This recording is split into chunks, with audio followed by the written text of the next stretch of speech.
This is the Truth, Lies, and Alzheimer's Show, brought to you by Global Media Network, LLC, and Passionate World Talk Radio. Passionate World Talk Radio is a wholly owned subsidiary of Global Media Network, LLC, and our motto is educate, enlighten, and entertain. I'm Ken Pollia, and I'm here to bring you the host of our show, Alzheimer's and dementia expert, best-selling author, and world-renowned public speaker, Lisa Skinner. We have a very special episode planned for you today. In today's episode, Lisa will be talking about the miracle of music for people living with Alzheimer's and related dementias. We'll be talking about the singer Tony Bennett and the miracle that music has brought to his life as he lives with Alzheimer's. Lisa will be telling you a story from her book, from a title, Chapter All Lang Syne, and talking about the miracle that is music in people's lives and how it can really ground people with Alzheimer's and related dementias. With that, I'm very happy to hand it over to our host, Lisa Skinner. Thanks, Ken. Thanks for that wonderful introduction, as always. Hello to all of you who have tuned in to listen to this episode of the Truth, Lies, and Alzheimer's Show. I'm Lisa Skinner, your host, and I'd like to shout out a very warm welcome to all of you who have joined us today. Thanks so much for being here. As I always say, the purpose of this show is to talk about every aspect of Alzheimer's disease and dementia. You've heard me say it before. It's going to include the good, the bad, and yes, the ugly. My goal is to get to the truth, dispel the lies and myths, and unveil the secret faces that lie beneath Alzheimer's disease. That way, you'll be able to understand what it's truly like to live with a brain disease. My hope is to zoom outside the paradigm of it exclusively being a memory loss condition and to hopefully shift people's understanding of just how dramatically this disease impacts the lives of those who have it, as well as their caregivers, family members, well, for that matter, anybody who's involved in the life of a person living with dementia. My story started almost 50 years ago when I was when my grandmother began displaying some very unusual behaviors. She insisted that there were birds that were living in her mattress that would come out at night and peck at her face. She described rats running along her walls and told me they were trying to invade her house. Then she talked about the men who were trying to break into her house to not only steal her jewelry and her belongings, but to harm her. Well, it turned out that this was the beginning of our 20-year journey with my grandmother and her Alzheimer's disease.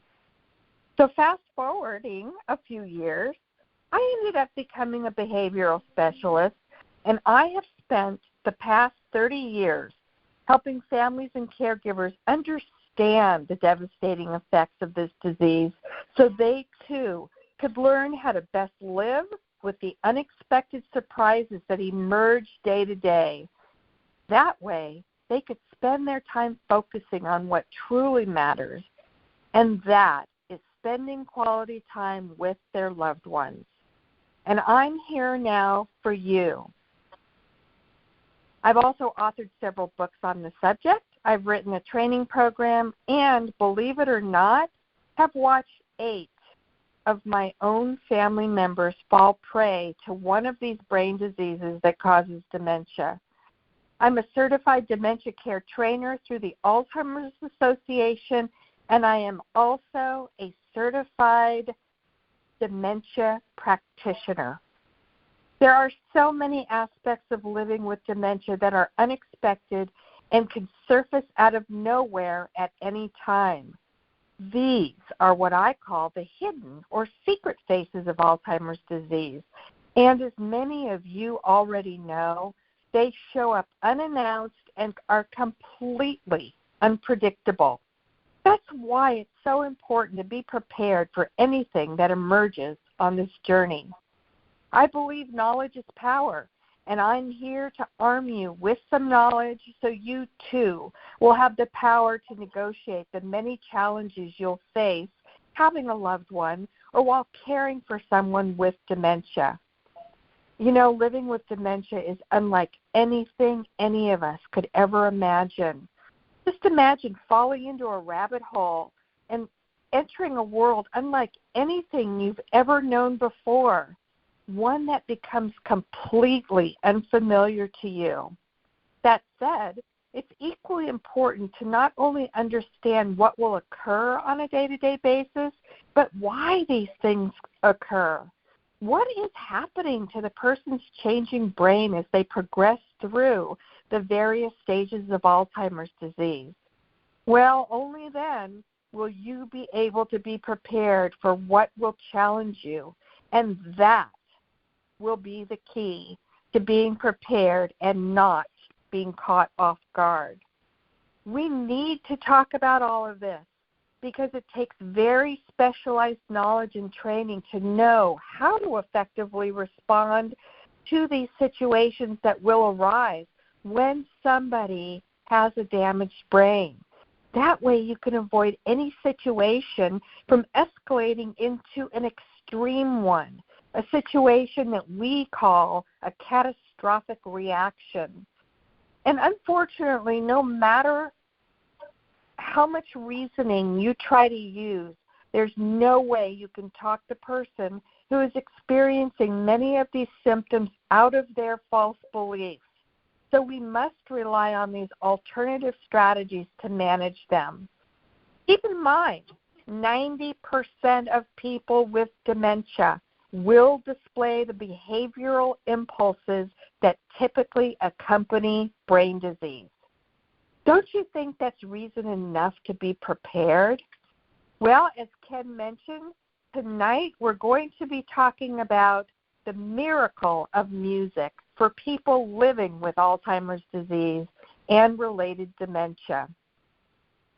So, let's start this conversation right now. So one of the things that I have witnessed working as a behavioral specialist with the elderly population who suffers from Alzheimer's disease and related dementia is that I have personally witnessed people who appear to almost be comatose, come alive. Yes, come alive when they hear music. I've seen them tapping their feet to the beat, shouting out the lyrics to the songs, snapping their fingers, clapping their hands, moving their bodies in unison with the music.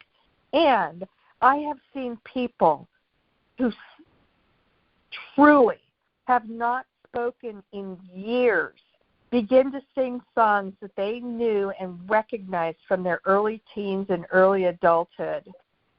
On November 21st, 2021, on his 95th birthday, the beloved singer Tony Bennett, who has won over generations of fans with his memorable song, I Left My Heart in San Francisco, well, he left his heart on the stage of Radio City Music Hall while performing with Lady Gaga on the TV special called One Last Time, an evening with Tony Bennett and Lady Gaga, and that aired on CBS. This was quoted by CNN. After being diagnosed with Alzheimer's disease, his family members said, sometimes Bennett doesn't even know where he is or what is happening around him. Well, I saw that myself when I saw him coincidentally appear on an episode of 60 Minutes.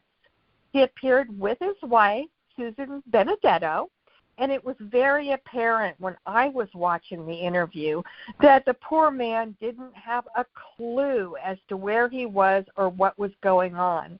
His wife answered all the questions on his behalf. However, when his pianist sat down at the piano and began playing his songs, Tony Bennett leapt out of his chair, approached the piano, and started belting out the words to every single song that his pianist was playing. The same thing happened on that TV special. That legendary performer never missed a beat. So why is it that music is so magical for people living with dementia? What is it about the power of music that can wake up the sleeping giant in our brains? Well, I'll tell you. Music uses several interactive mechanisms. It uses sensory, cognitive, affective, behavioral, spiritual, and social mechanisms. The part of the brain which music responds to is often retained well into the disease. Music can access parts of the memory that are hard to reach in any other way. Music has a close relationship with our unconscious emotions. When the conscious mind is compromised, like it is when a person has dementia, music can reach the subconscious miraculously. Music has been shown to connect with individuals in a way that words just cannot. So retrieval of our memories are particularly challenging in patients with dementia as the disease damages certain pathways used by neurons in the brain. Fortunately, studies have shown that those pathways are spared until the later stages of dementia, but music also stimulates the brain to create positive emotional responses by triggering the parts of the nervous system, such as the brain's reward system. This produces those feel-good chemicals you've heard about called dopamine and serotonin. Music provides so many proven benefits for dementia patients. And according to the National Institute on Aging, music therapy for dementia patients can be both a pleasant link to the past and a nourishing connection to their present. As Ken mentioned, there's a story in the book, Truth, Lies, and Alzheimer's, Its Secret Faces. One that I wrote called Auld Lang Syne. Now, this is a true story of a man named Sam who lived at one of the assisted living facilities that I was working at, and is a remarkable illustration of the miracle of music. Now, he was initially placed in this assisted living facility and had been living there for several years when the company decided that they were going to add a memory care neighborhood to the facility.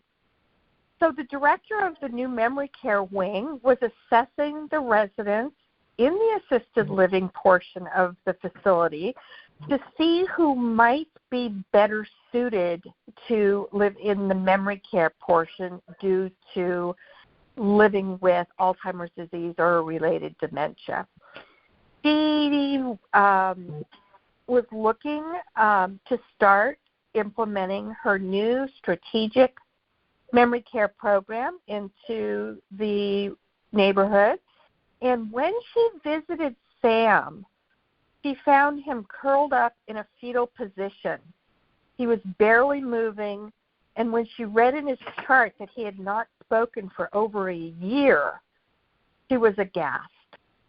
She also read that he stayed in his room all the time, was completely isolated, and would not go to the community dining room for any meals. So what did the caregivers do? They brought his food to him. They gave him no reason, no motivation, no stimulus for the man to ever leave his room. The notes in his chart described a man who had been progressively declining and was thought to be in his very last stage of dementia. So she chose him for her program, and he was moved into the new memory care wing and was introduced to her strategic and deliberate memory care program that the director had implemented. Now, Sam had no family, and he really had no known friends. So it was an easy transition for her to see if a new environment would make a difference to Sam. One day, Sam was wheeled out to one of the musical concerts that was being held in the memory care living room. Sam sat in his chair and listened to the pianist play his tunes and sing songs to the residents. He had just begun playing the song, Auld Lang Syne, when all of a sudden, Sam stood up out of his wheelchair and started belting out the words to the song and clapping his hands to the music. Everyone was shocked. What people didn't realize was that Sam was a war veteran and recognized he was a World War II war veteran, and he recognized that song.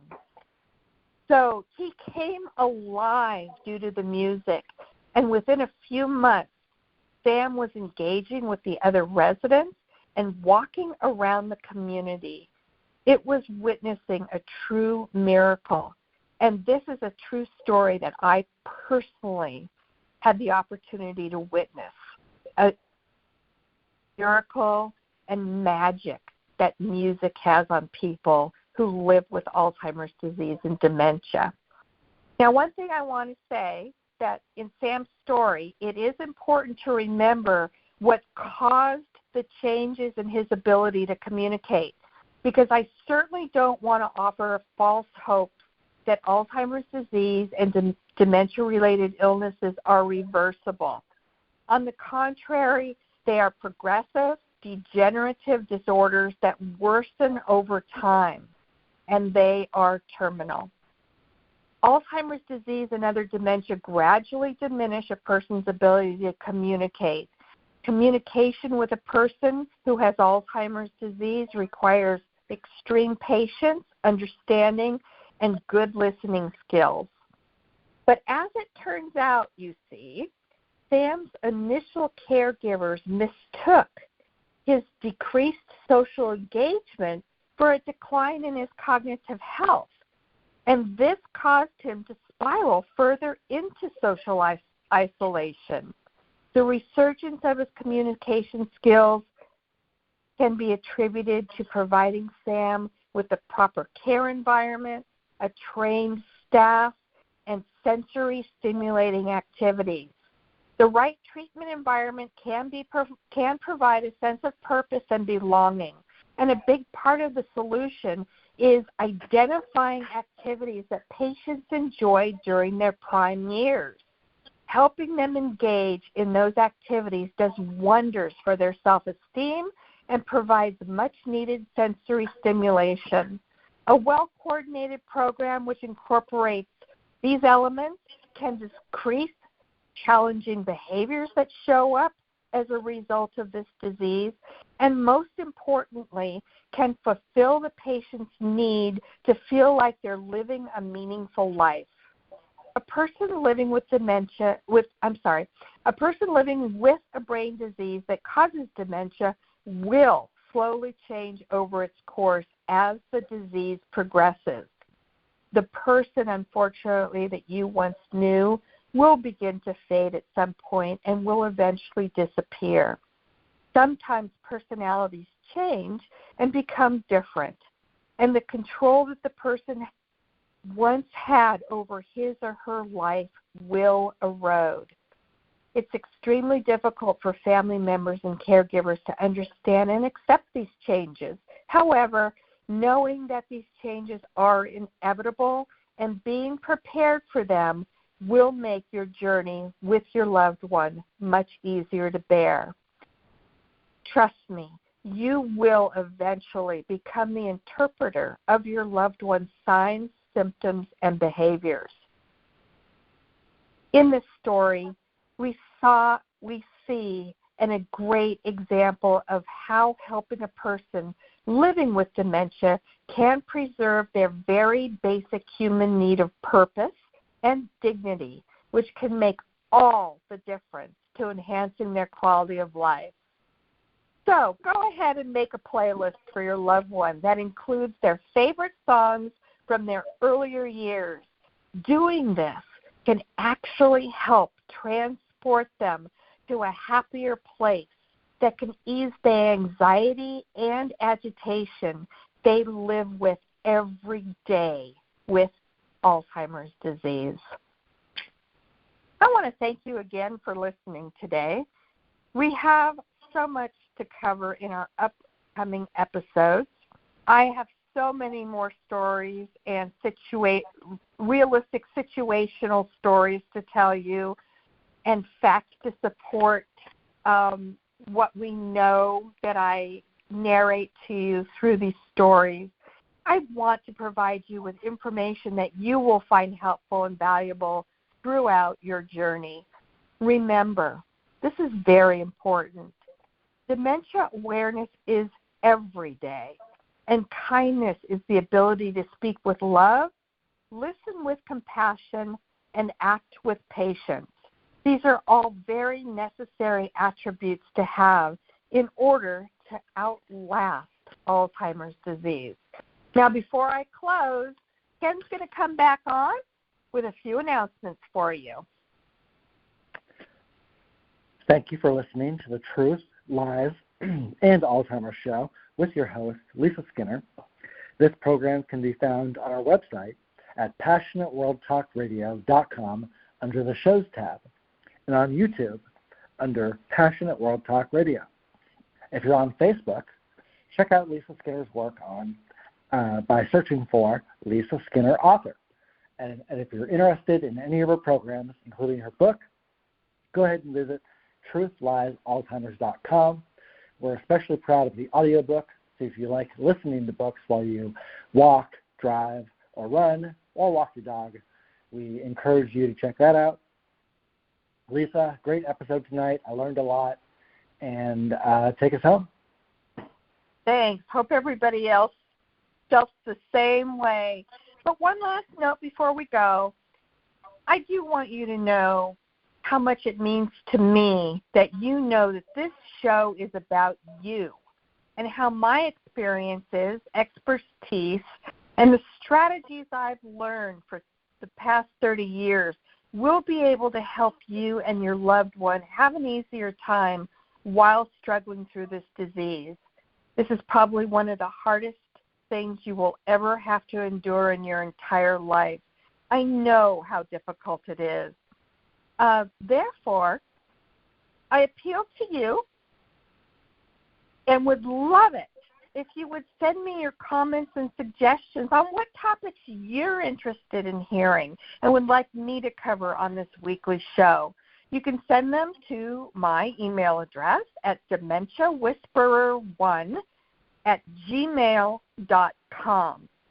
Also, if you're listening to this on YouTube, or if you got here through our social media page, please leave your comments or questions, and I will do my best to address them.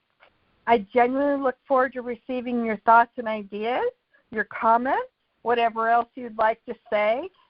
But in the meantime, take care of you. And we'll talk to you next week.